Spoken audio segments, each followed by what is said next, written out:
It's important to live life with a knowledge of its mystery and of your own mystery. And it gives life a new zest, a new balance, a new harmony to do this. When people find out what it is that's ticking in them, they get straightened out. You're listening to the Creative Rituals podcast. Welcome back to the Creative Rituals podcast. I'm your host, Jesse Chard. In today's episode, we speak to Peter Teys, a master of many creative disciplines, although he'd disagree with that, although I think he is. In media, he's a cinematographer, director, editor, producer, and highly accomplished still photographer. And in the music world, he's spent 3 decades as a drummer and percussionist, performing with scores of artists and performers around the world.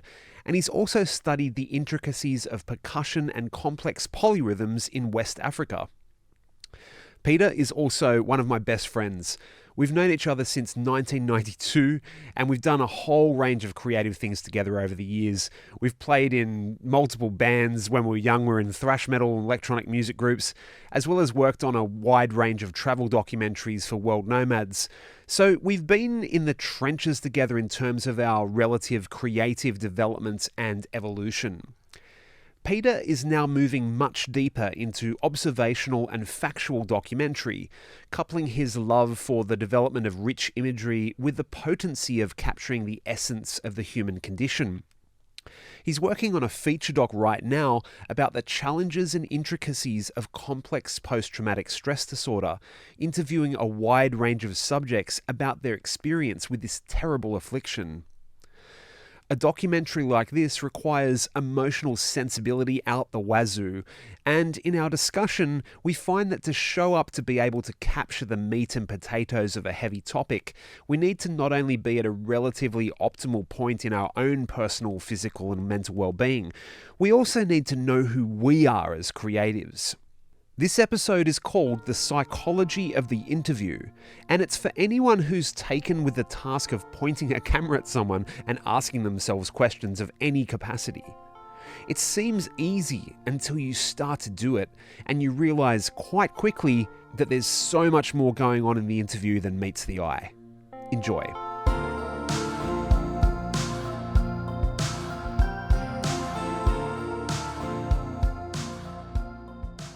Pete, thanks for joining us here on the Creative Rituals podcast. Now, we've got quite a history. We've known each other for 30 years. Last year we've known each other for 30 years. So we've done a lot of stuff together. But I think the thing that I wanted to focus on today is our collective experience in sitting down with people and interviewing them, and the psychology of the camera, and also about the journey of discovery in terms of what goes through people's minds when they are being interviewed. Now, I mean, both of us have sat down and how many people do you think you've interviewed on camera, like in your career? I don't know. 100? Maybe not that many. Yeah. And maybe. Yeah. I don't know. It's hard. I've never counted. Yeah, me either. Yeah. But it's like at least 50. It's at least 50. Yeah. Yeah. And there's all kinds of things that go on in that process. And I find that when I'm teaching students about the interview process, there's all these crazy psychological things that happen. One of the things that I teach my students, the first thing I teach them is about the psychology of the lens, or the imposition of the lens. And for those who know me, know that I love to bang on about this with filmmaking, that the word focus stems from the Latin focere, which means fire. So we're actually putting a laser beam onto our subject. So there's a certain kind of violence in the camera, and part of the skill of interviewing is to be able to help the interview subject forget that the camera's there. Is there anything you do around that process? What do you do when you approach an interview, when you sit down with someone and have a big, camera there and apparatus and lights and all that stuff? Are there any things that you do habitually that help you get to that point where they're comfortable. I'm listening to you intently, and it's so juicy for me to hear you say that, because I haven't really considered it from a formal perspective. I've never really kind of thought about it that way, but I suppose when I think about it, what I allow to happen is for people to have their time to discuss the fact, oh, that's a big camera, or wow, there's a lot of lights. The parts that they notice, I allow them to be with that, and I engage with them with that, so that they can psychologically find safety in that place. Wow. You know? And so, for example, yesterday I was with documenting a family, who have had history in the Holocaust. Wow. And their grandparents are still alive, 103 and 96. Wow. So I've been spending time with them the last 3 days. And over lunch, the camera was off. I was eating, and the grandfather, 103, electrical engineer background, amazing, like sharp as a tack. And he was asking me about like the microphone, the little Rode mic. He's like, so what sort of battery is in that? And what frequency range does it have? And I'm like, great question. Got no idea. Let me Google it. So here we are. Do you know what Google is? He totally does. Yeah. He's all over that. He's talking about ChatGPT. Right. And Wow. And so to that end, I'm actually going to, outside of the context of the family capture, I'm going to sit down with him specifically tomorrow and just have a chat with him for a couple of hours. Yeah. Because I feel like he's got a lot to share. You know. Yeah. But through that process, I could see that me allowing him to ask those questions and engage with me in that way allowed him to develop a relationship with me, and to see my humanness. Yeah. And I think to not ignore people's curiosity and their questions around whatever it is that comes up for them. Some people are quite comfortable with themselves and they're not really too bothered about the camera, and they're worried about other things. And some people really want to kind of know what's going on, and they want to know the detail around it, and where's the mic going, Sure. So taking that little bit of time and humanizing the process to sort of, cushion it a tad, so that it is an impositioning. It doesn't, doesn't have that, or there's an awareness that it's all a bit technical, and usually people that aren't comfortable with the camera, that's the first thing they're thinking about, all these different apparatuses and things they don't understand and what's going on. But I think I find too, with a lot of operators, especially videographers, that especially are more technically minded, right? So the DPs and but the all-in-ones, I've worked with a few of them where that part of their emotional intelligence is not engaged, and I see it have an impact on the subject. Like when a videographer or a professional is not concerned with the subject, they're only concerned with the lighting. That's a big problem. And I think like a lot of people don't really kind of get that. Do you, when you're doing stuff where you are everything, you're the gaffer, you're the DP, you're the director, you're the producer, how do you balance that? How do you balance like building out the technical apparatus and making sure everything's right, and maintaining that connection with people? Yeah, it's a good question. I was thinking about this today actually, because I'm quite a technical person and kind of always have been. Yeah. But I've got to the point in my life where I've recognized that that's my default and that's where I shine. Yep. And I guess I've focused. What I've realized, probably a couple of years ago, I realized that I needed to really get super clear and sharp with all of those technical aspects of what I do. Sure. Because I was working with a friend of mine, with Antonio. We had Hug Media for a while. Yeah. And so we were a team. He was the directive storyteller side, and I was the more technical kind of aspect to it. So I could come in as that role, and that was great. Yeah. But when we parted ways, and I moved up north to the Northern Rivers, I found myself in a position where I was just following my nose with stories, and all of a sudden I found myself holding a camera in front of someone, but not really having the ability to interview them because I was so used to the technical side of things. So very, very quickly I needed to kind of jump into the psychology of the interview and the person in front of me. And what I noticed was that it's such a tricky thing to, the all-in-oneness. And I don't necessarily love that because I feel personally that there's limitations that the project can, there's only so much that one person can do energetically and physically and all of the things. And when you've got dedicated roles, it allows spaciousness, and that can breed creativity. And it allows things to be a little bit more fluid. But when you're so full, it can be hard. So to answer your question, I realize that I need to be more prepared. So technically, I try to make sure that, all of my gear's sorted.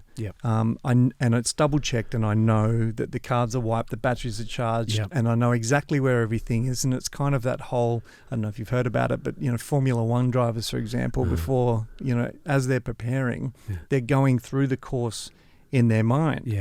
So, generally, our profession, people that do what we do, go into environments, and you kind of, sometimes it's planned if you're lucky. I mean, I'm kind of seem to be falling into more observational documentary, so it's very difficult to know what's going to happen. But I just want to make sure that all my gear's sorted and I know exactly where everything is. And I'm planning for, okay, if we're shooting outside, where's my NDs? I've got internals, but I've also got a variable just in case we're going from outside to inside. And where are my mics, and have everything ready to go? And can I pre-mic people before we need them, so that as the flow of something's happening, I can just turn. Just so I'm trying to think about all the things that I can and tick those boxes, so that I can then not worry about gear and get stressed about that. And actually just focus on what's happening in front of me. And if they're generally what the positions I found myself in is that there's someone that's involved in either the family or the project or whatever that I can kind of say, hey, that I can use as a bit of a buffer between me and the talent or the people that are involved, right? So it's being as prepared as I can be. So to minimise the stress, because that's one of the dilemmas too with sort of all-in-one operators, and I've been operating as a all-in-one for pretty much the entire time that Creative Rituals has been in existence. I bring in people wherever I can, but a lot of the time I do it all by myself. And I've started to realise the actual cost that you pay by doing that. Like by taking on all of the roles, which we can all theoretically do it. But I really struggle with the preparation part. I'm not good with that at all, and I need to get better at that. And I think as we, even, me and you, we've been doing this stuff for 20, 30 years. I'm still working out ways to kind of better my processes. And a thing with, even just data management, it's a huge piece. I mean, normally you have a wrangler on a set that takes care of the data. If you're, doing multiple cards and all that sort of stuff, you've got to make sure. We had a situation when we did our first documentary together in Cambodia. So we've done, for the audience, Peter and I have worked on a wide range of documentaries in the travel space when we were both working for World Nomads. And one of the first documentaries we ever did, which was in Cambodia about the Tabitha Foundation, the house building in Phnom Penh, we did this amazing interview with Jan Ritzkus, who was the head of this fantastic organisation. It's all about building houses in impoverished areas in Cambodia. We were using DV tapes at that time. We had a Sony V1 with tapes. You have to fast forward and rewind. And I remember being on the bus on the way to go. I think we were going to Siem Reap. We'd done the interview. Everything was all good. And I remember rewinding the tape back about 20 minutes and then going just to check that we had it, just to check that we'd got it. Then I forgot to fast forward it back to the point. So when I loaded that tape up and started the next interview, I was wiping over. I mean, you don't really have that these days, but we wiped over half the interview. And we had to get a car to go back to Phnom Penh. So that turned into a production logistics problem because she was a key part of that interview. Now, I'm so glad that I learnt that lesson for the very first time, the very first interview I ever did. And from then, after that, I've been super paranoid. Yeah. But I think having these things in preparation, so doing these rituals, this is why my podcast is called Creative Rituals, all about these things. What are they designed to do? They're designed to help our stress cost. Really, like when we're talking about the modern videographer, there is so many roles that a modern videographer has to do. And the most important one is the custodianship of the subject. If that subject does not feel like they are taken care of, big problem, big problem, because that's when resentment starts happening. That's when trust issues start happening. If this person is not taking care of me, I don't feel comfortable. So then there's all these subconscious factors that operate and we can't see them. But if we don't have those things sorted out, I remember when we were on a shoot, when we did the Icelandic part, and we were still working out what our roles were. And we had one of the subjects that was confused as to who was who. Someone was like, who's the director? Right? There was three of us, and we were sort of all the director. But that made me realize, okay, like when you're on a shoot, the clarity of the communication, I'm the director, this is the producer, this is DP, that sort of stuff. But if it's just you, like you are all of those roles, so you've got to go through the brain. Do you find that... what do you do to sort of switch through each of those brains? Is there any process that you do, or is it just happening subconsciously and reactively to the thing? Or is there anything that you sort of set up? Yeah, it's an interesting question. I think clear communication with whoever I'm dealing with and being realistic around time. Yeah. Giving yourself time to do things. Interesting. Around a bit of a curveball. It's like here you are in a situation where you've got natural light. You're kind of, you're walking into an interview situation. You're about to start that process. Yeah. And then all of a sudden, for some reason, it's like, oh, sorry, guys, these people are here and we have to go somewhere else. And then you find yourself somewhere else and the light's not great. Yeah. And you kind of have to assess the situation to see whether you can buy yourself some time and be assertive to say, I mean, thank you. Thank you. It's, as the DP, I want to put a light in here. Sure. As the producer director, do I have time for that? What's that going to do? We've already had an interruption. Yeah. Is it going to change the flow of, or can we do a break now? It's like, guys, okay, that's cool. Like, yeah, no worries. It's not a problem.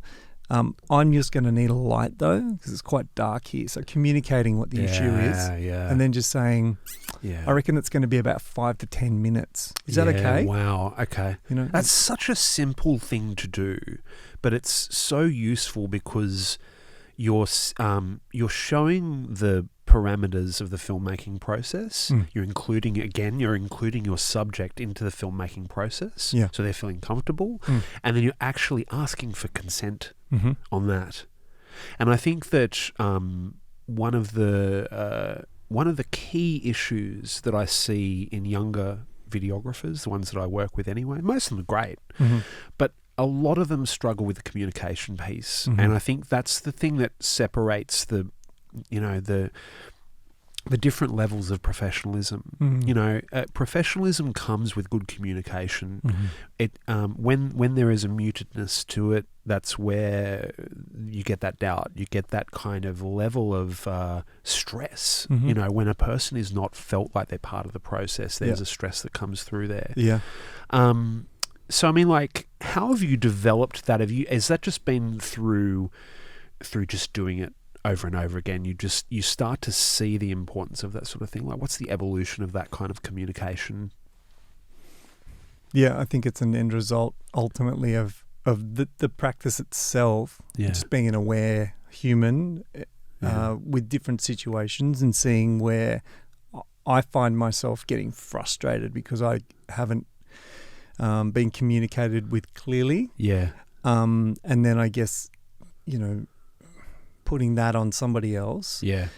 And also like personal development, like outside of filmmaking. This is really interesting here. So this is actually what I wanted to ask next around the personal piece where in terms of, I guess, like a more holistic approach to self-knowledge, which is delving a little bit into the wider philosophy that I want to explore with creative rituals. My view is that these techniques, these opportunities to create, are vessels or vehicles to self-discovery. So we start to understand ourselves better by being in the world, by doing things with clients and understanding the technical processes, but then the psychological processes comes down to who you are as an individual. Mm-hmm. So how important do you think the journey of self-development is in terms of the on-flow effect it has on your work? Do you find that you need, like, do you feel that you're not right if you haven't done certain things? Like, are there certain sort of things that you need to do for yourself so that you have the energy to be able to arrive and be present? Sure. I mean, ongoing journey, right? And for example, I've come down to Sydney from home, and I'm in Sydney for 4 or 5 days. Part of the reason why I'm here is to capture this family. Then I'm going to Melbourne for 3 weeks to continue a documentary that I've been shooting. And I know what I've been doing is watching what I've been doing at home for myself to live at what I call premium Pete. Premium Pete. Yeah. I like that. And the best version of yourself. Well, yeah, but also like the most valuable, you know, like the place where I get the most done. You know, where I'm feeling my best, I'm sharp, I'm clear, I have clarity on like what I'm doing, my intent, like how I can be most useful in my life, where I'm not feeling foggy and like lazy and doom scrolling and catching myself but doing it anyway, versus catching myself and going, I don't think so, not today, or not in this moment, you know. So it's just a different version of myself. And so I was kind of watching my behaviors on what I was doing and what I needed when I felt that I was in that premium state versus when not. And it's not an everyday thing, and it takes work and it takes effort for me to get there. So, for example, I packed my bicycle. And before the shoots that I've been doing over the last few days, I've been getting up and riding for 10Ks and then turning up. Right. Because I know through experimentation and through practice and experience that when I do that, I feel amazing. I just feel different. I feel more ready. And it's almost like, so what I'm starting to understand about myself is that if I challenge myself, it doesn't matter what it is, if there's something that I don't want to do, but I want to do it, but there's a block or there's a I can't be bothered kind of energy. If I do it, then I feel great because I've overcome a challenge. And there's something in that. So the bigger the challenges are that we can set ourselves and we overcome them, it kind of makes us feel really good, like we Yeah. can achieve. So Yeah. then when things come our way that are problems that need to be solved, Yeah. we can kind of You've got the headroom. get the headroom, You sort got the of, capacity. by doing those practices, you're buying yourself headroom. Yeah. And I think And patience. and also there's a sort of integrity that comes with that. Like when I've gone to a job where I, might have drunk alcohol the night before. Like I know that I rock up and I have a thing that I'm kind of lucky where I call it a berserker switch, or there's something in my constitution where no matter what has happened, I just flick a switch on, I go zoop, and I'm there, right?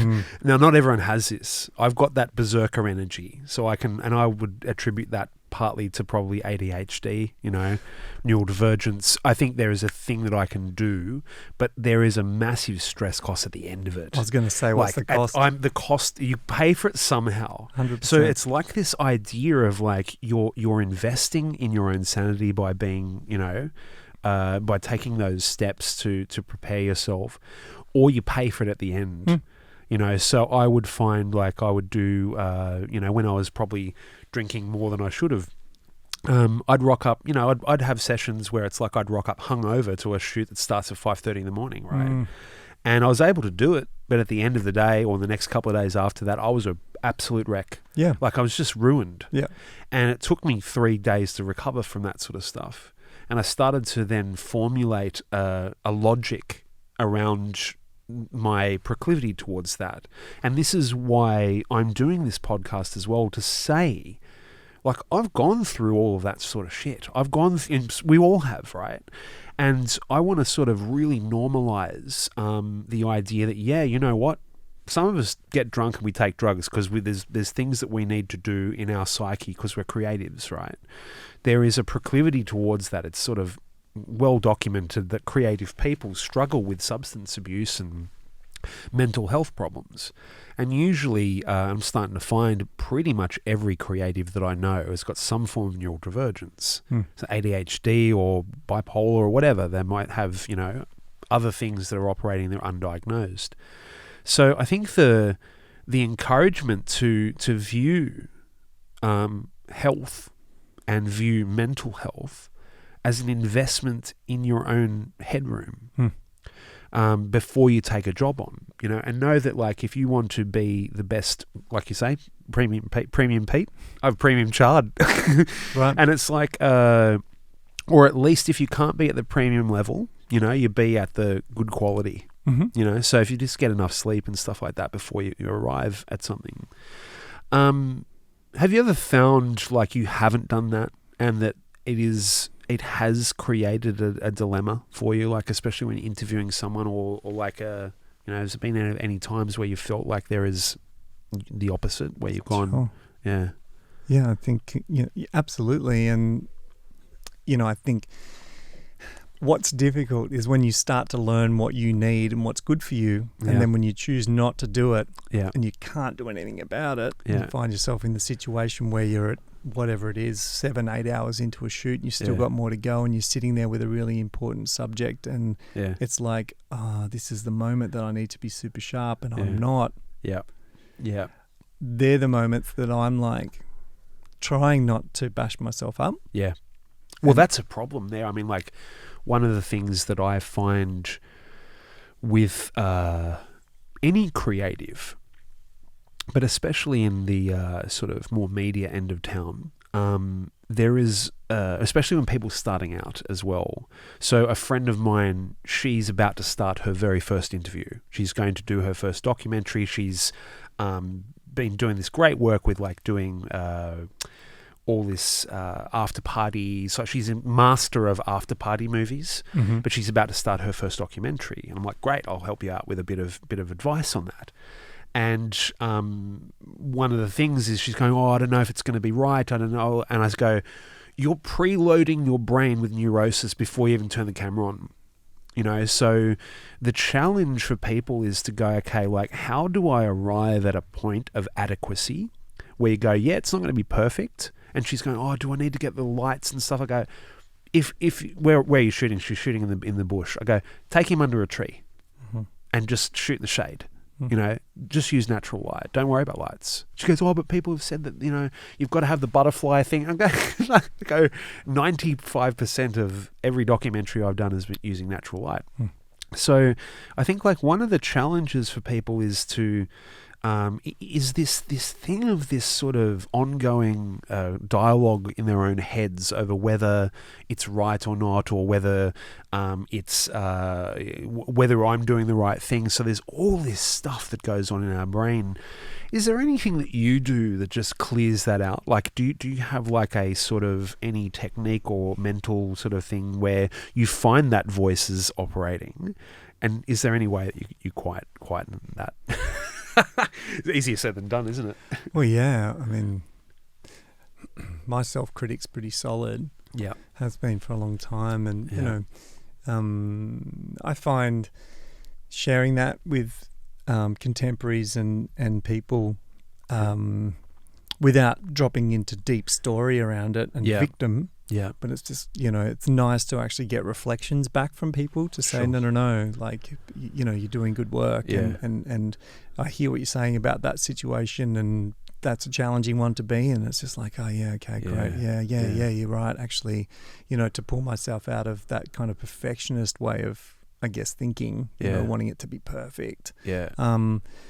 That's really interesting. So it's those conversations that you have with people. And that's why it's so important that community, you know, we build friendships. And I've never done networking ever in my life, but I've got friends that I work with and I just know.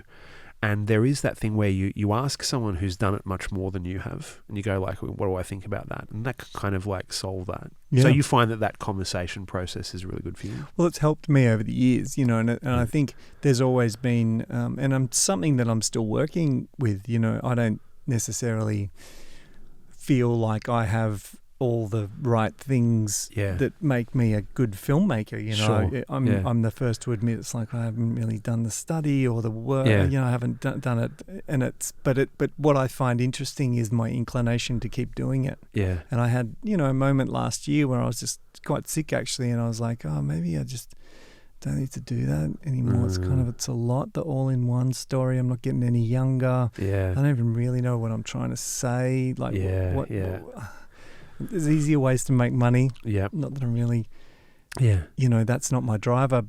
But, you know, what's fascinating is that I picked up the camera again because I actually had an opportunity to capture something that was really relevant for me. Yeah. And I was really interested in that topic. So I decided to not worry about it being so perfect, and actually just focus on what I was trying to achieve and be really clear on that as much as I could be. Yeah. You know, the story. It's like, what am I trying to do? What am I trying to what's happening that I'm trying to capture? And in this instance, it's doco. You know, and I think that's one thing that happens with. You're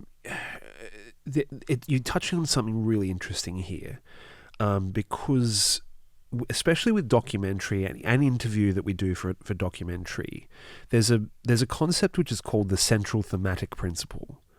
And when we were doing docos for World Nomads, our central thematic principle was pretty easy. So we did a series of, I think we did about probably 3 or 4 together.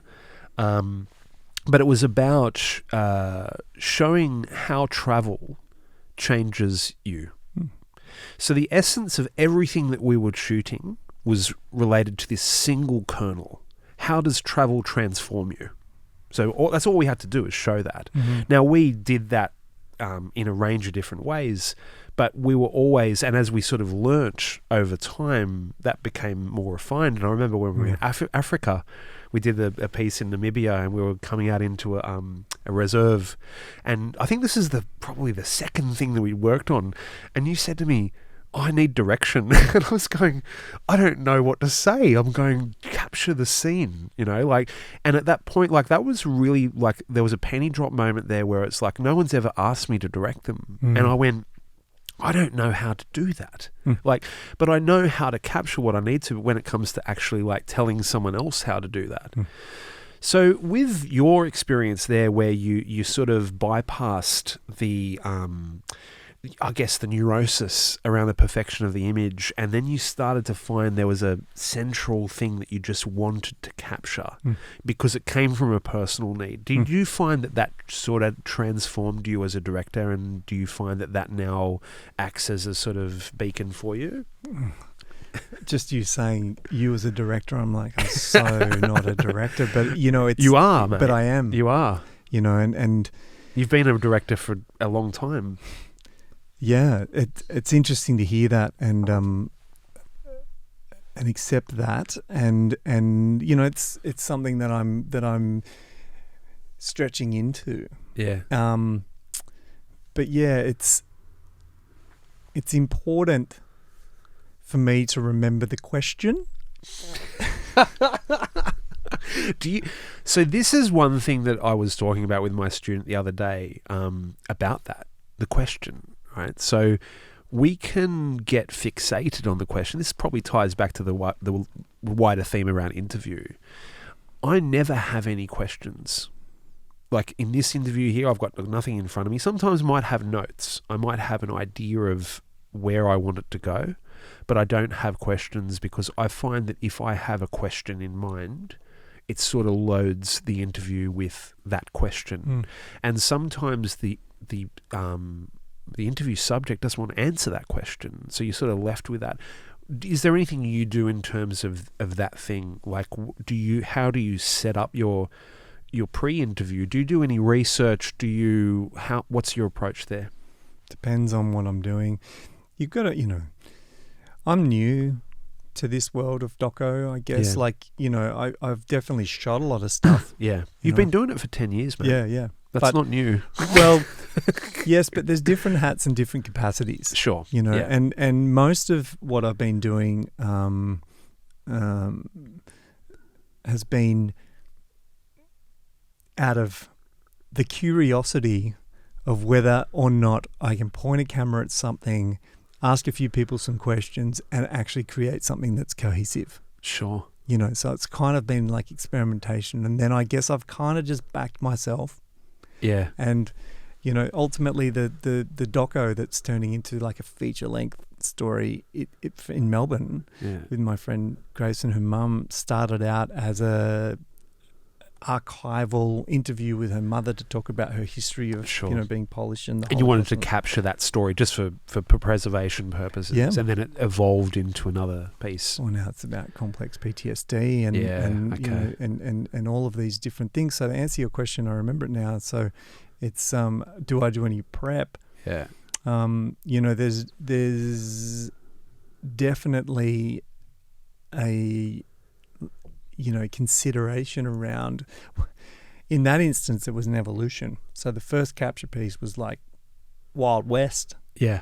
I went down there with a clear picture of what I was doing. Yeah. And it was going to be very cinematic, very deliberate, lighting, nice parts of the day. That was when I saw some of the rushes for it with the trees. There was that shot. I think so. Yeah, I remember that. Yeah. It's probably trees and birds and stuff.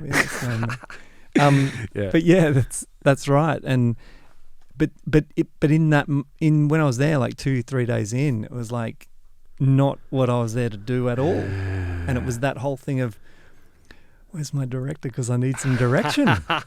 Right. So I had, to be transparent, like I melted down as a creative because I didn't know what to do. Yeah. And the talent, my friend was just like, just film me. Yeah. And I'm like, okay. Did they feel like, so when you had that meltdown, your friend that you were doing with this, they were immediately aware that you were having that kind of that moment where you started to suspend your confidence with being able to execute it? Yeah, I mean we had and have had very deep conversations around like what we're doing. Yeah. Because she's turned into a co-producer, co-director. Yeah. Whereas before it was I was coming down to kind of shoot her story. Well, shoot her mum's story. Yeah. And then like, because she's her mum's daughter. Yeah. She's the impact of her mum's trauma and Yeah. experiences. Right. So yeah, we definitely had those conversations, and she definitely was aware that I didn't know what I was doing, you know, and so it's. But that's also a function of most productions that we are involved with as videographers or as directors don't go into such personal depths with people, you know. And I think that's when we do a wider documentary piece, you do have to know that your subject will start to see your flaws, and that's all fine. That's part of the process, and sometimes it is part of that communication where you just go, okay, look, I don't quite know what I'm doing here, and you so it's like trying to find that balance between withholding that information, because this is where it gets challenging as a director, especially when you're doing documentary and interview and stuff. You sort of don't want to reveal too much of you, because then that sort of gives your subjects something to latch on or think about, right? So you want them to be thinking about them and their story. But sometimes part of the story is to reveal those sort of elements about yourself, because it softens up the whole situation, you know. Sure. I mean, me saying yes to going to Melbourne to shoot that documentary was a huge factor in what the content turned into. Sure. Because it created activations. Yeah. So that personal choice to go, I'm going to be part of this new evolving piece, this new part of the project, changed the project. Well, Grace said, can you come and film my mum's story and some bits about me and just capture that? And I'm like, yeah sure. Sure, because that sounds easy. Well, I mean, yeah, yes, and... But, you know, watching back because I just set a camera up when I was driving to Melbourne, and I was chatting to her about like what it was and what I was doing, and it was so like, oh, look, you know, it's beautiful. There's like a rainbow on the horizon. This is going to be great. And like it was very challenging. Yeah. Because I didn't actually know what I was walking into. Yeah. And me going into that project created a huge activation, attachment activation for Grace, which I inadvertently bought into. And then, so now we're in a position where I'm kind of in the film. Right. Because of that. It's like when, when we're approaching any documentary, there's a range of formats that we can choose. So there's obs doc, there's participatory, which is like a Louis Theroux sort of thing. There's all kinds of different types. But sometimes the documentary changes as a result of the actual, what's happening. Yeah. When you look at a documentary, and I encourage viewers to watch this one, Winnebago Man. You seen Winnebago Man? No. It's about the guy that did the Winnebago commercials in the 80s, and it's like the outtakes, and he was going, oh, these fucking flies and shit. And this filmmaker like tried to find this guy because he'd gone into obscurity. Right. And it just started out, I just want to sort of like work out what this dude's up to. And then he met him and had this, I don't want to give anything away, but there's this twist that happens. The whole documentary changes. He has to reshape what he's doing. Sure. So part of the vulnerability as a filmmaker and as we're doing, not that a lot of, all-in-one videographers are going to be doing multi-day, multi-week, multi-month documentary projects, but for those that are, there are sometimes these situations where things change, and then we have to think about what's being changed, how it's being changed, how do we adjust ourselves to then become satisfied that our direction will lead to an outcome. That's a big one to go through, to have that sort of big switcheroo. Yeah, indeed. Yeah. And then knowing that me as a person is having an impact on what I'm filming. So actually the context of the material that is being captured is kind of definitely swayed by something else, and it's been a really interesting process, and like I've learnt a lot in this last year, and I'm about to go back down for another 3 weeks, and both of us are like, okay, here we go. It's interesting, and ultimately like what we're focusing on is that we're bringing light to this issue of PTSD and complex PTSD, and how 500,000 Australians are affected by it. Yeah. And it's almost like that kernel, that impetus, that willingness to shine a light on this subject is your central thematic principle. You know? And it's the willingness to keep coming back to and working through our personal interactions and dynamic and complexity with inside of that, you know. And I've learnt so much about my own mental health and position and experiences, and not that I really want to label things for myself, but I think just a deeper understanding to get to a place where I realize that some stuff that's happened in my life has actually been a big deal. Yeah. And I haven't, you know, allowed that to really permeate. And I haven't sat with that before. So because of this experience, it's taught me something about myself, or it's shown me something, you know, and that's really fascinating. Yeah. And it's actually sent me on a pathway that I didn't expect to be on. And that pathway is now moving in towards, you know, capturing people's stories. What do you think, why do you think it's important for us to capture people's stories? Like, as you've been doing this more and more, like what value have you found in this whole process? I had an inclination as a kid. Yeah. My auntie had a VHS recorder, and, you know, at the age of 14 and before, you know, I commandeered it or was given it.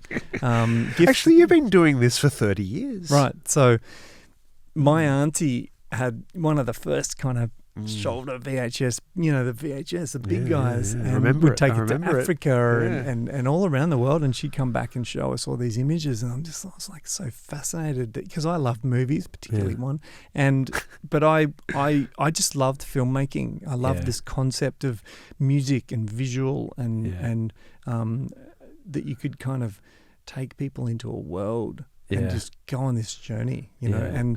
And it definitely was a fascination with kind of Hollywood blockbuster, but now it's actually the technology is here. For me, it's personally, I really enjoy going into like real life, you know, and because that's useful for me personally, because I'm a little human. I'm not my story is not as big as what happens in the big screen, the big movies and stuff. So it's difficult for me to relate. Yeah, you know, I enjoy it. I get lost in it. Yeah, and it's like candy. Yeah, but actually, like the meat and potatoes and the stuff that's useful, that kind of, you know, is useful for me in my mind, is like other people's experiences, and that's kind of where I've landed now. And so there's a deep curiosity and inquiry around like how other people live, and I think for a long time I didn't realize that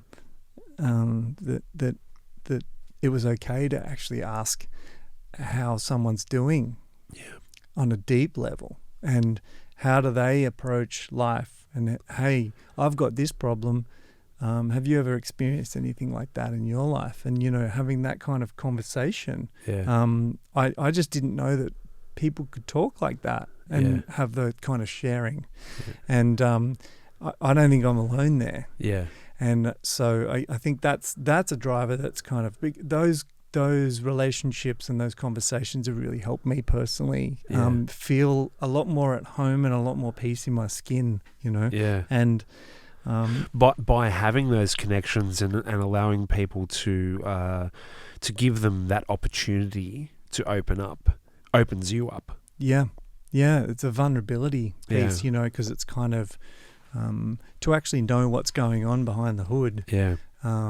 It's that sort of interplay between having a robustness as a director, knowing what, you know, technically what's going on at any given thing, having the strength and fortitude to hold you know, an opportunity for a person to open up, but then also having that vulnerability. You know, so it's that sort of interplay between those two things. You've got to have it. If you go too vulnerable, then it turns to water, you know, because then there's no strength, you know, in it. Have you found, you know, finding an interplay between that can be difficult? It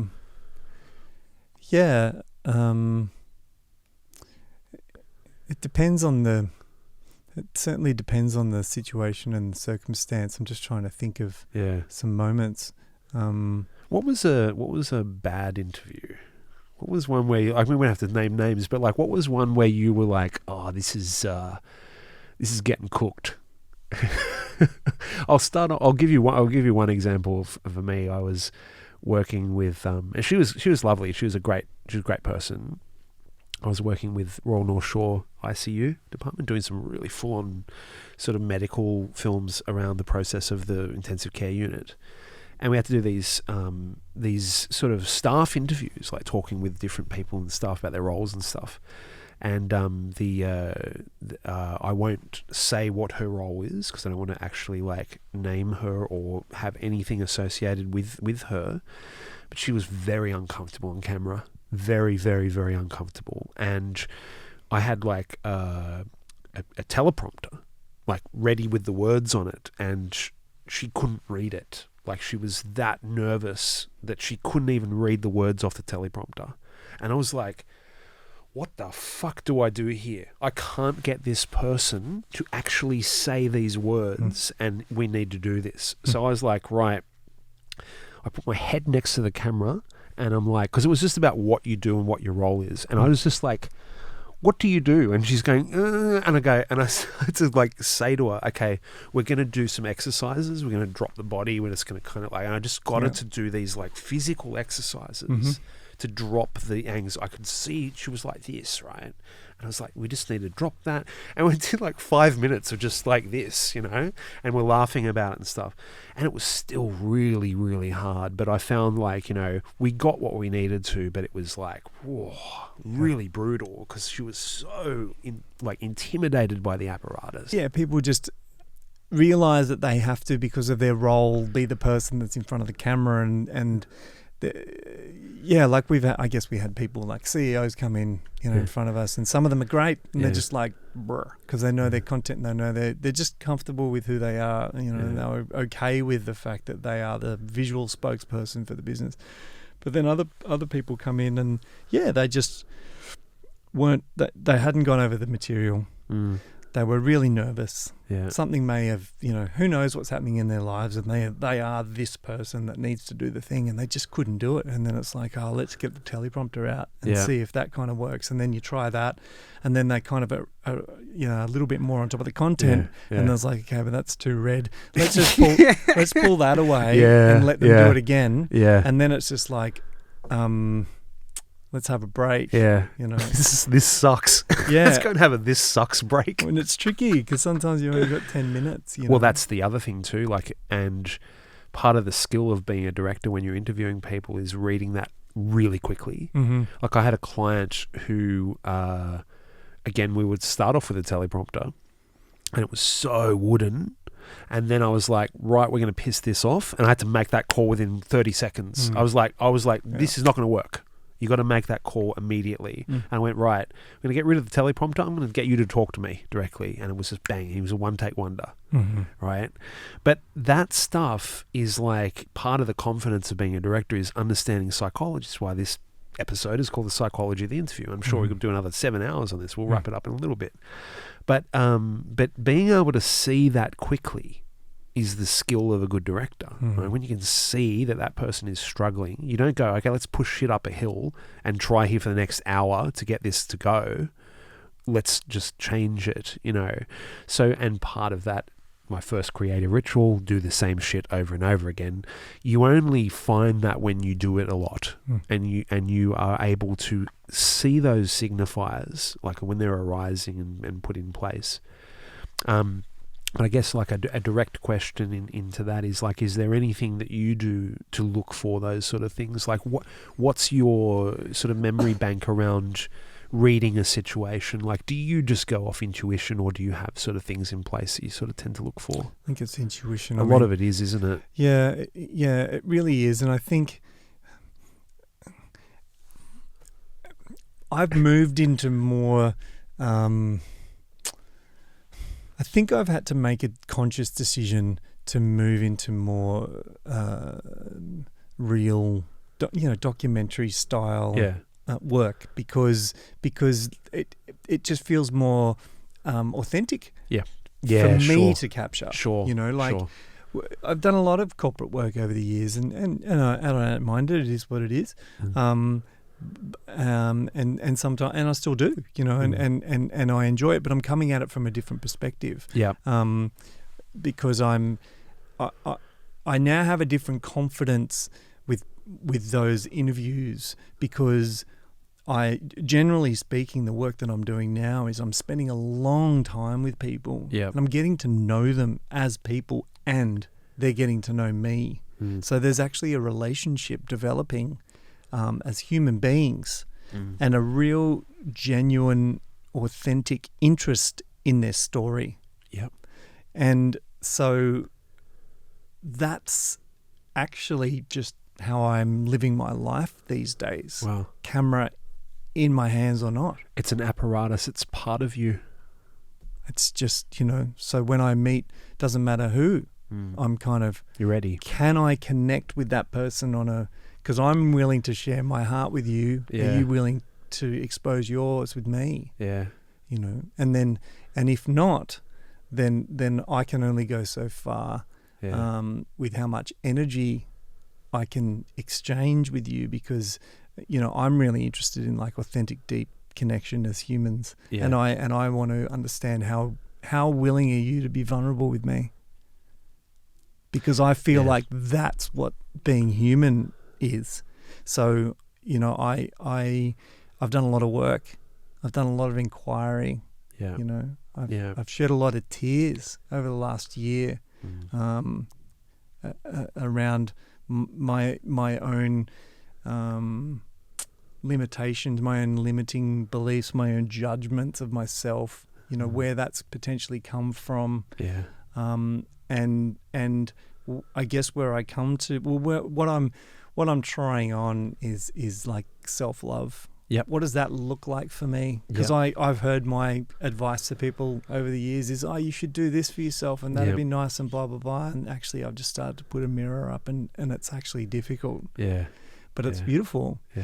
So, you know, I don't know if that kind of gives you context around that. Totally. But totally. So when I meet a CEO of a company now, I'm like, you're in that space with them. Yeah. And I guess like by doing this again and again, and making a habit, making it a ritual, right? So part of the thing is that when we are more in touch with ourselves, when we're more in touch with our own sense of reality and our place in the world, we can, it subconsciously emanates from you. And you can't even quantify it, I don't think. I don't think there's any measurement that you could use to even measure it. But it is felt, and it's like, and part of that is just the experience of doing it again and again. And the intention, I think, is also a big one too, like setting up that intention to go, when I, like, say if I'm educating, like I'm starting to realize more and more now that I've done production forever. I kind of don't hate it, but I love education more.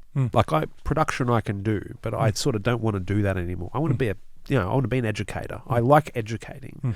And I know that when I rock up into an educational space, I'm giving 100% of myself to people. And it doesn't take any energy out of me at all. I could teach a class of 8 people and, you know, for 8 hours, I come out with more energy. Now that's telling me something. Yeah. But part of that is to know, okay, as a creative, what am I best served doing? Is educating. I like educating. I loved when I did a show which was music for 4 synthesizers, where it's a showcase of synthesizers, but it's an educational lesson. Talking people through the synths and stuff like that, talking to the audience. Like that's how I perform, you know. So getting in touch with that sort of thing is really important to do. Like know thyself, right? So this is the essence of Gnostic philosophy, which essentially is part of being a creative, is to know who the fuck you are. Yeah. Like knowing how you operate. When you arrive at that point, then you can come into any space and you can say, this is who I am. I've worked it out. And that's going to make you feel comfortable because I know who I am. Yeah. I'm not going, what's going on? Even if I am going, what's going on in my brain, I go, I've got enough confidence to know that, okay, I know who I am enough to walk into a room. and be able to make something happen that's quality. Yeah. Now, occasionally we're going to fuck up the aperture, and we're going to, there's going to be things that always happen. But if we have that sort of central piece in place of our own self-discovery, you kind of can't go wrong. Yeah, it's really, really useful. Know your tools. Know who you are, and also know like what's going to have your back in regard. I definitely don't want to lean on post-production, but sometimes you find yourself in a situation where you're like, you have to. It's a little bit We're going to fix it in a mix. There's a bit overs there, but that's okay because I can just throw a mask on and blah, blah, blah. And that's because I've sat down and done 6 hours of Da Vinci tutorials on how to fix highlights because I've buggered it up in the past. Yeah. But now it's in the toolkit. It's in my back pocket. It's in your brain. And I'm like, I don't want to be in that situation again. But if I find myself in that situation, that's going to, I can then let it go. Yep. And that cannot be in the way of me being present for that interview. That's amazing. Or for that moment that I'm capturing the thing, rather than going, the highlights are blind, this is a shit shot, I wish it wasn't this, and yada yada, the second guess and all the things that happen. You can actually, the more you can reduce the second guessing, and just kind of letting things go. And a lot of conversations that I've had with fellow cinematographers have been like, it's like, I did this shot and the highlights are blown. It's like, mate, look at X movie that had so much budget and check out how many people were on the credits and the background was blown. Yeah. It's like, that's it.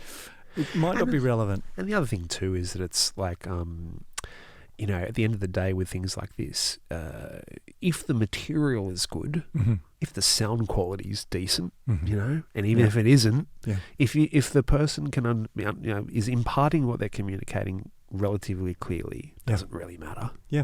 I mean, I like it to be as good as it can be, but if that's getting in the way of the guts, then you've got a problem there. Yeah, that's right, and that's why doco's kind of forgiving in a way, and because I'm a stills photographer as well, and that's something that I've not been practicing as much of late, because I guess I've found a way to navigate being an all-in-one in a way that doesn't put too much pressure and stress on me, because I'm working in a world that is forgiving. If there is clean audio and it's kind of good enough, and your focus is on the story.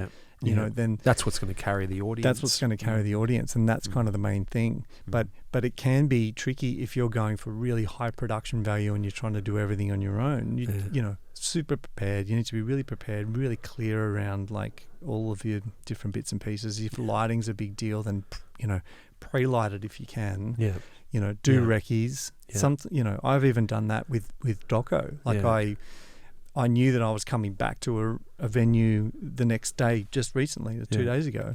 And I'm like, okay, when I come back, actually, I'm going to get that shot and that shot and that shot. So as I was walking out, leaving, I was already planning the next day's shoot, even though it was an obstock. And, it's just kind of give yourself, put the work in. Don't, try to give yourself as much as you can, and prepare.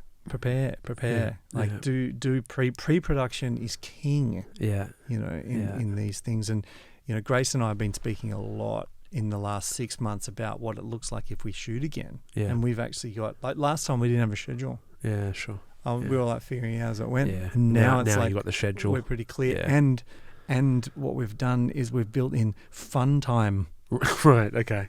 We've built in days off after big interviews of like, hey, tell me your life story of all this stuff that's massive. And let's not do something the next day where you're required to be on. And you can actually just, if you need to be, whatever it is, self-care, whatever that looks like for you, you have that opportunity. And so I've learned a lot about, working with big topics, because it impacts me too. I actually need time to just be like, I really don't want to pick up a camera today. Because it's hard. And allowing yourself to have that space, I think, is really important.